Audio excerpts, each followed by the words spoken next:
ਅਜਨਾਲਾ ਕਾਂਡ ਨੂੰ ਲੈ ਕੇ ਬੀਜੇਪੀ ਨੇ ਜਥੇਦਾਰ ਨੂੰ ਸਵਾਲ ਕੀਤਾ ਹੈ ਕਿ 16 ਮੈਂਬਰੀ ਕਮੇਟੀ ਦੀ ਰਿਪੋਰਟ ਕਦੋਂ ਜਨਤਕ ਕਰੋਗੇ। ਬੀਜੇਪੀ ਨੇ ਪੁੱਛਿਆ ਹੈ।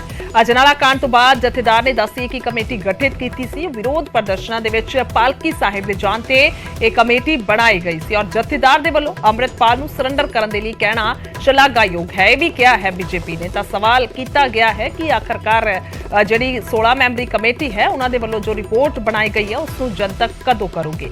ਅਜਨਾਲਾ ਕਾਂਡ ਤੋਂ ਬਾਅਦ ਜਥੇਦਾਰ ਨੇ ਦੱਸਿਆ ਕਿ ਇੱਕ ਕਮੇਟੀ ਬਣਾਈ ਸੀ ਔਰ ਉਹਨਾਂ ਦੇ ਵੱਲੋਂ ਆਪਣੀ ਰਿਪੋਰਟ ਵੀ ਸੌਂਪ ਦਿੱਤੀ ਗਈ ਸੀ। ਉਸ ਤੋਂ ਬਾਅਦ ਫੈਸਲਾ ਵੀ ਦਿੱਤਾ ਜਾਣਾ ਸੀ। ਜੋ ਫੈਸਲਾ ਪੈਂਡਿੰਗ ਹੈ ਉਹ ਫੈਸਲਾ ਵੀ ਨਹੀਂ ਆਇਆ ਔਰ ਰਿਪੋਰਟ ਜਿਹੜੀ ਹੈ ਉਹ ਵੀ ਜਨਤਕ ਨਹੀਂ ਕੀਤੀ ਗਈ ਹੈ। ਤਾਂ ਉਸ ਨੂੰ ਲੈ ਕੇ ਬੀਜੇਪੀ ਨੇ ਸਵਾਲ ਕੀਤਾ ਹੈ ਔਰ ਇਹ ਵੀ ਕਿਹਾ ਹੈ ਕਿ ਜੇਕਰ ਤੁਸੀਂ ਸਰੈਂਡਰ ਕਰਨ ਨੂੰ ਕਿਹਾ ਹੈ ਅੰਮ੍ਰਿਤਪਾਲ ਨੂੰ ਤਾਂ ਉਹ ਸ਼ਲਾਘਾਯੋਗ ਹੈ। ਉਹ ਸ਼ਲਾਘਾਯੋਗ ਕਦਮ ਜਿਹੜਾ ਹੈ ਉਹ ਕੀਤਾ ਗਿਆ। ਤਾਂ ਆਰਪੀ ਸਿੰਘ ਦੇ ਵੱਲੋਂ ਟਵੀਟ ਕੀਤਾ ਗਿਆ ਹੈ ਭਾਜਪਾ ਆਗੂ ਨੇ ਔਰ ਲਿਖਦੇ ਨੇ, ਜਥੇਦਾਰ ਸ਼੍ਰੀ ਅਕਾਲ ਤਖਤ ਸਾਹਿਬ ਜੀ, ਤੁਹਾਡਾ ਪੰਜਾਬ ਸਰਕਾਰ ਨੂੰ ਵਿਸਾਖੀ ਵਾਲੇ ਦਿਨ ਤਖਤ ਸ਼੍ਰੀ ਦਮਦਮਾ ਸਾਹਿਬ ਦੇ ਨੇੜੇ ਦਹਿਸ਼ਤ ਪੈਦਾ ਨਾ ਕਰਨ ਤੇ ਅੰਮ੍ਰਿਤਪਾਲ ਨੂੰ ਆਤਮ ਸਮਰਪਣ ਕਰਨ ਲਈ ਕਹਿਣਾ ਬਹੁਤ ਸ਼ਲਾਘਾਯੋਗ ਹੈ। ਪਰ ਤੁਸੀਂ ਅਜਨਾਲਾ ਕਾਂਡ ਤੇ ਤੁਹਾਡੇ ਵੱਲੋਂ ਸੌਂਪੀ ਗਈ 16 ਮੈਂਬਰੀ ਕਮੇਟੀ ਦੀ ਰਿਪੋਰਟ ਕਦੋਂ ਤੱਕ ਜਨਤਕ ਕਰੋਗੇ। ਤਾਂ ਟਵੀਟ ਕੀਤਾ ਗਿਆ ਹੈ।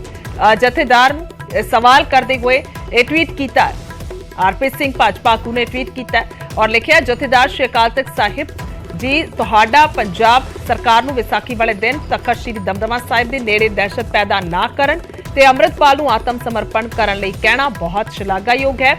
ਪਰ ਤੁਸੀਂ ਅਜਨਾਲਾ ਕਾਂਡ ਤੇ ਤੁਹਾਡੇ ਵੱਲੋਂ ਸੌਂਪੀ ਗਈ 16 ਮੈਂਬਰੀ ਕਮੇਟੀ ਦੀ ਰਿਪੋਰਟ ਕਦੋਂ ਤੱਕ ਜਨਤਕ ਕਰੋਗੇ। ਤਾਂ ਸਵਾਲ ਕੀਤਾ ਹੈ ਉਹਨਾਂ ਨੇ ਔਰ ਪੁੱਛਿਆ ਹੈ ਕਿ ਉਹ ਰਿਪੋਰਟ ਜਿਹੜੀ ਹੈ ਕਦੋਂ ਤੱਕ ਜਨਤਕ ਕੀਤੀ ਜਾਏਗੀ। तो दस दईए कि उस रिपोर्ट दे विच जिहड़ा है वो रिपोर्ट इसे आधार ते तैयार की गई है कि आखिरकार गुरु ग्रंथ साहिब जी की हजूरी दे विच पालकी साहिब नूं मोहरे लगा के जिस किस्म दे नाल वड्डी तादाद समर्थकां दी सी अंम੍ਰਿਤਪਾਲ दी और थाणे ते कब्जा किया गया और उस तो बाद फिर वो रिपोर्ट तैयार करनी सी ਅੰਮ੍ਰਿਤਪਾਲ ਨੂੰ ਲੈ ਕੇ ਉਹ ਰਿਪੋर्ट एक किस्म दे नाल तैयार होनी सी और यह भी कहा जा रहा सी कि जिवें पहलां तो ਧਰਨਿਆਂ ਦੇ ਵਿੱਚ ਗੁਰੂ ਗ੍ਰੰਥ ਸਾਹਿਬ ਜੀ ਨੂੰ ਸੁਸ਼ੋਭਿਤ ਕੀਤਾ ਜਾਂਦਾ ਹੈ ਔਰ ਉੱਥੇ ਧਰਨਿਆਂ ਦੇ ਵਿੱਚ ਉਹਨਾਂ ਦੀ ਜਿਹੜੀ ਹੈ ਉਹ ਪਾਲਕੀ ਸਾਹਿਬ ਰੱਖੀ ਜਾਂਦੀ ਹੈ, ਗੁਰੂ ਗ੍ਰੰਥ ਸਾਹਿਬ ਜੀ ਦਾ ਪ੍ਰਕਾਸ਼ ਕੀਤਾ ਜਾਂਦਾ ਹੈ।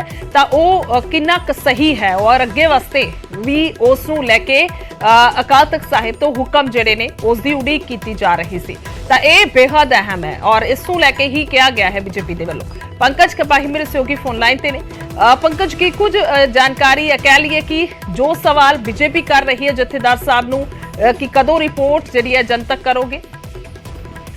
निश्चित तौर पर क्योंकि कल एक अहम मीटिंग जिहड़ी है वो दमदमा साहब होई सीगी और उत्थे श्री अकाल तख्त साहब के जथेदार साहब वालों कहा गया सीगा कि वैसाखी दे सारे इकट्ठे होण और संवाद करने की जरूरत है। असीं संवाद करना चाहते हैं, कई कोई भी मसला उस पर गलबात होनी चाहिए है।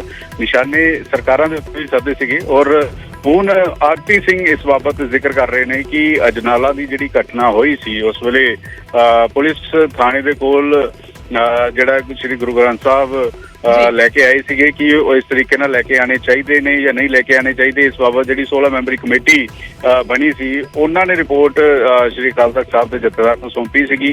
करनैल सिंह पीर मुहम्मद कोआर्डीनेटर सीगे और ये कह रहे हैं कि रिपोर्ट कदों तक जनतक की जाएगी, उसके उत्ते की कुछ फैसला लिता गया है, इस दे बारे आरपी सिंह कहते हुए नजर आ रहे हैं। जी ठीक है, बहुत बहुत शुक्रिया पंकज, तमाम जानकारी ली धन्यवाद है। ਤਾਂ ਜਥੇਦਾਰ ਨੇ 16 ਮੈਂਬਰੀ ਕਮੇਟੀ ਬਣਾਈ ਸੀ ਔਰ ਉਸ ਦੇ ਵਿੱਚ ਜਿਹੜੇ ਸਾਰੇ ਆਗੂ ਸੀਗੇ ਕਮੇਟੀ ਦੇ ਮੈਂਬਰ ਸੀ ਉਹ ਸਾਰੇ ਉੱਗੇ ਸਨ। ਤਾਂ ਉਹ ਰਿਪੋਰਟ ਸੌਂਪ ਦਿੱਤੀ ਗਈ ਸੀ ਔਰ ਉਸ ਦੇ ਵਿੱਚ ਸਮਾਂ ਦਿੱਤਾ ਗਿਆ ਸੀ, ਸਮਾਂ ਵਧੀ ਉਹ ਰਿਪੋਰਟ ਸੌਂਪਣੀ ਸੀ। 15 ਦਿਨ ਦਾ ਸਮਾਂ ਸੀ ਪਰ 10 ਤੋਂ 12 ਦਿਨਾਂ ਦੇ ਅੰਦਰ ਅੰਦਰ ਹੀ ਉਹ ਰਿਪੋਰਟ ਮੈਂਬਰਾਂ ਨੇ ਸੌਂਪ ਦਿੱਤੀ ਸੀ। ਪਰ ਉਸ ਤੋਂ ਬਾਅਦ ਹਾਲਾਂਕਿ ਫੈਸਲੇ ਦਾ ਵੀ ਇੰਤਜ਼ਾਰ ਹੈ ਔਰ ਰਿਪੋਰਟ ਵੀ ਜਿਹੜੀ ਹੈ ਜਨਤਕ ਨਹੀਂ ਕੀਤੀ ਗਈ। ਹਾਲਾਂਕਿ ਪਹਿਲਾਂ ਵੀ ਐਸਜੀਪੀਸੀ ਦੇ ਜਿਹੜੇ ਜਨਰਲ ਸਕੱਤਰ ਨੇ ਇਸ ਬਾਬਤ ਸਾਡੀ ਉਹਨਾਂ ਨਾਲ ਗੱਲਬਾਤ ਹੋਈ ਸੀ ਉਸ ਵੇਲੇ। ਤਾਂ ਉਹਨਾਂ ਦਾ ਕਹਿਣਾ ਸੀ ਕਿ ਅਸੀਂ ਇਹ ਨਹੀਂ ਕਹਿ ਸਕਦੇ, ਅਸੀਂ ਇਹ ਜਥੇਦਾਰ ਸਾਹਿਬ ਨੂੰ ਨਹੀਂ ਕਹਿ ਸਕਦੇ, ਇਸ ਦੇ ਲਈ ਅਸੀਂ ਆਥੋਰਾਈਜ਼ਡ ਨਹੀਂ ਹਾਂ ਕਿ ਤੁਸੀਂ ਰਿਪੋਰਟ ਜਨਤਕ ਕਰੋ ਜਾਂ ਨਾ ਕਰੋ। ਇਹ ਉਹਨਾਂ ਨੇ ਵੇਖਣਾ ਹੈ, ਇਹ ਉਹਨਾਂ ਦਾ ਆਪਣਾ ਇੱਕ ਫੈਸਲਾ ਹੈ, ਉਹਨਾਂ ਦਾ ਨਿੱਜੀ ਫੈਸਲਾ ਹੈ।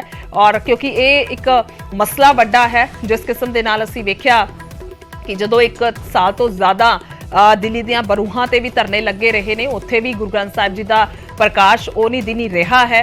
ਤਾਂ ਫਿਰ ਉਸ ਤੋਂ ਬਾਅਦ ਹੁਣ ਜੋ ਅਜਨਾਲਾ ਦੇ ਵਿੱਚ ਹੋਇਆ ਉਸ ਨੂੰ ਲੈ ਕੇ ਸਵਾਲ ਉੱਠੇ ਸਨ।